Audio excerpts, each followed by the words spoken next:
dipilih, disendirikan untuk dibuat indukan sama calon induk. Dan ini yang pejantannya. Nah, ikan indukan saya pisah dengan pejantan. Dan ini sebagian ya, ikan-ikan yang jumbo-jumbo lagi yang sudah umurnya lebih lama, sudah 75 up, 80 up, itu juga ada yang di belakang, di kolam pon. Artinya begini, yang membuat ikan jumbo itu adalah nomor satu genetik ikan itu sendiri, indukannya. Ikan Indonesia pun kalau yang jumbo anakannya bisa jumbo. Ikan Jepang yang jumbo anakannya juga bisa jumbo. Ikan Jepang yang kuntet anakannya juga akan kuntet. Jadi bukan karena Jepangnya, bukan karena Indonesia yang ikannya tidak bisa jumbo, tidak.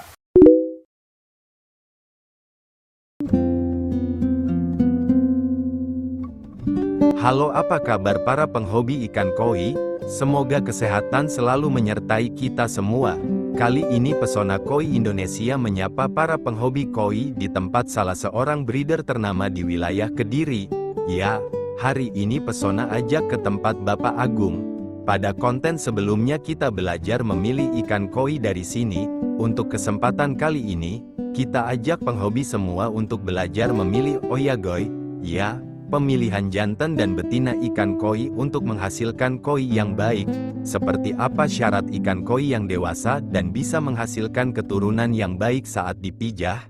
Segera saja kita temui Bapak Agung ya sebagai pemilik dari AKF Kediri. Dan buat penghobi koi yang baru menemukan channel ini, bisa ditekan tombol subscribe serta digoyang gambar loncengnya. Bapak Agung, mohon bisa dijelaskan syarat koi yang bisa jadi generasi induk di AKF sini. Jadi kalau di AKF itu indukan memang disendirikan ya. Seperti contoh ini tadi adalah sebagian ini ada ikan yang sudah indukan. Tapi ada juga ikan yang masih bakalan lah, belum indukan. Tapi sudah lumayan gede. Cuma ikan ini memang dipilih, disendirikan untuk dibuat indukan sama calon induk. Dan ini yang pejantannya. Nah, ikan indukan saya pisah dengan pejantan. Dan ini sebagian ya, ikan-ikan yang jumbo-jumbo lagi yang sudah umurnya lebih lama, sudah 75 up, 80 up, itu juga ada yang di belakang, di kolam pon. Itu juga ada. Jadi memang stoknya banyak di AKF. Untuk betina dan jantan bahan indukan di AKF ini apa yang diutamakan dalam pemilihannya? Kalau di AKF itu nomor satu adalah body ya, body sama genetik. Jadi bloodline itu memang benar-benar saya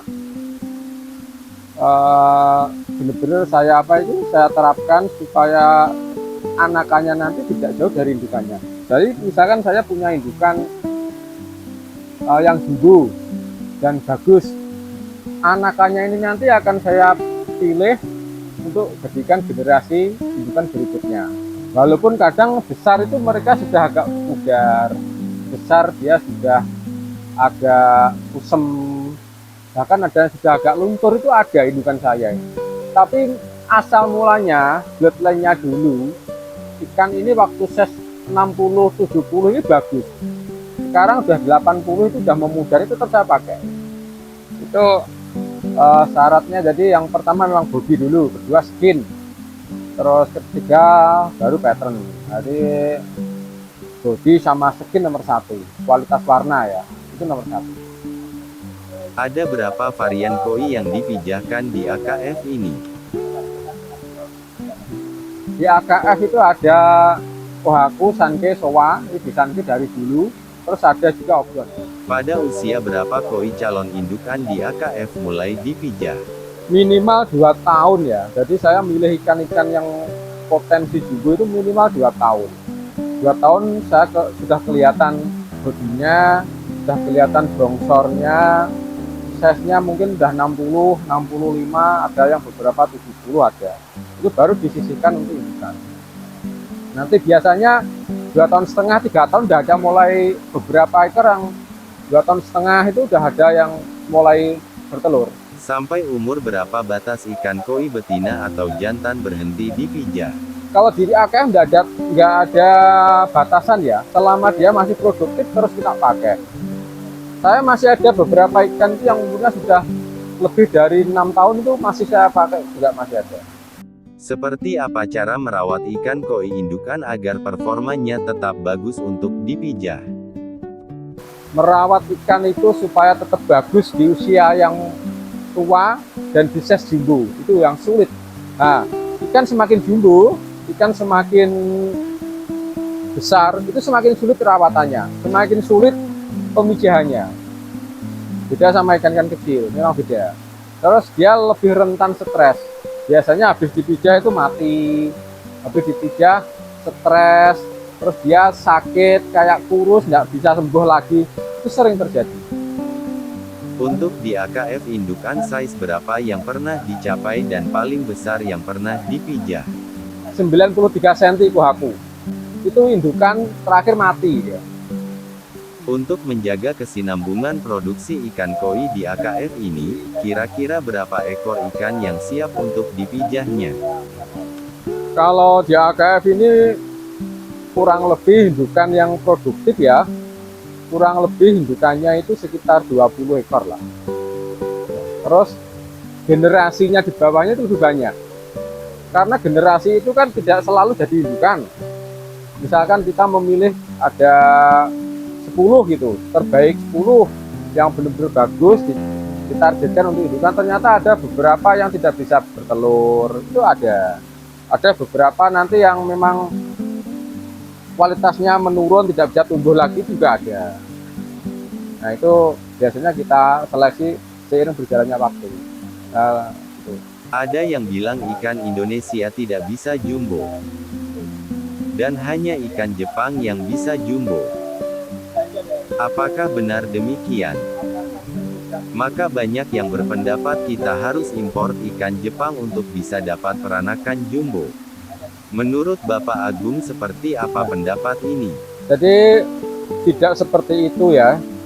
Artinya tidak bisa diputuskan kalau ikan Indonesia itu tidak bisa jumbo.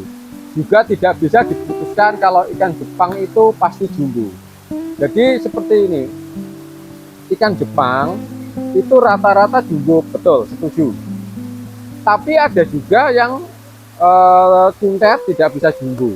Itu juga ada. Ikan Indonesia rata-rata memang lebih kecil dari Jepang. Betul, setuju rata-rata. Tapi ada beberapa farm peternak yang memang mempunyai standar indukannya itu jumbo. Nah, ikan yang standar indukannya jumbo, anakannya bisa jumbo dengan perawatan yang tepat. Ikan Jepang yang tadinya ada yang jumbo, ada yang kuntet. Kalau yang ikan Jepangnya yang kuntet diindukkan atau dipijah, anakannya juga kuntet. Jadi artinya begini, yang membuat ikan jumbo itu adalah nomor satu genetik ikan itu sendiri, indukannya.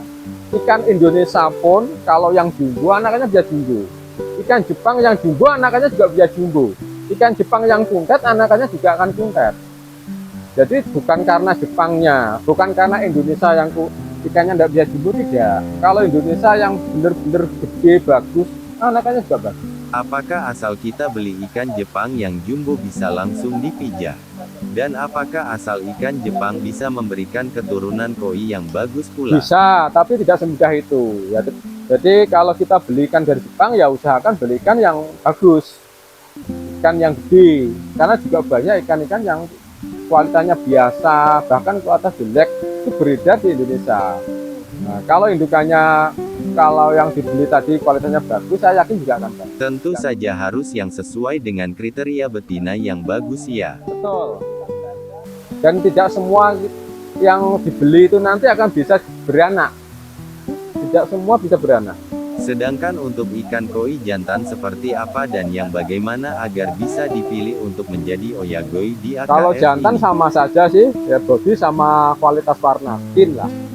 Jadi kalau jantan memang rata-rata semua ikan koi itu lebih kecil ya.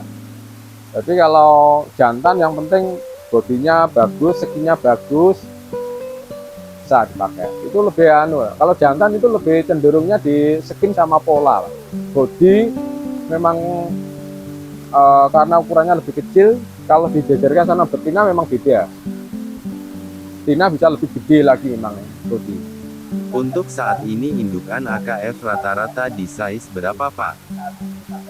Saat ini sekitar 85 lah. Ukuran 85 Ya. cm ya. 85. Sedangkan untuk koi jantan di size Jantan berapa? memang saya gunakan rata-rata yang 60-an cm. Terlalu besar biasanya malah saya akhir, karena biasanya ya ikan jantan kalau terlalu besar itu malah kurang aktif, kurang agresif. Tapi kalau misalkan dia besar masih agresif, dipakai aja enggak apa-apa. Untuk pemijahan ikan koi yang sering dilakukan oleh AKF, apakah sistem stripping ataukah model tradisional? Tradisional, yang sering tradisional, tapi juga kadang stripping. Tapi yang sering tradisional. Ya. Untuk langkah-langkah pemijahan yang dilakukan oleh AKF seperti apa, Pak? Mungkin bisa dijelaskan, apakah ada karantina khusus? Biasanya sebelum dipijah, jantan betina karantina. Karantina itu memuasakan ikan atau di filter di kolam pemijahan itu puasa dulu. Kurang lebih 10 hari sampai 2 minggu. Terus karantina. Karantina paling 5 hari cukup kalau udah puasa. Terus baru dipijah. Setelah dipijah, karantina lagi. Seminggu baru masuk kolam utamanya lagi. Setelah pemijahan apakah dilakukan karantina lagi? Iya, karantina seminggu lah. Karena setelah pemijahan rata-rata ikan stres. Entah jantan, entah betina, rata-rata stres. Baik Bapak Agung, terima kasih banyak atas penjelasannya. Sama-sama.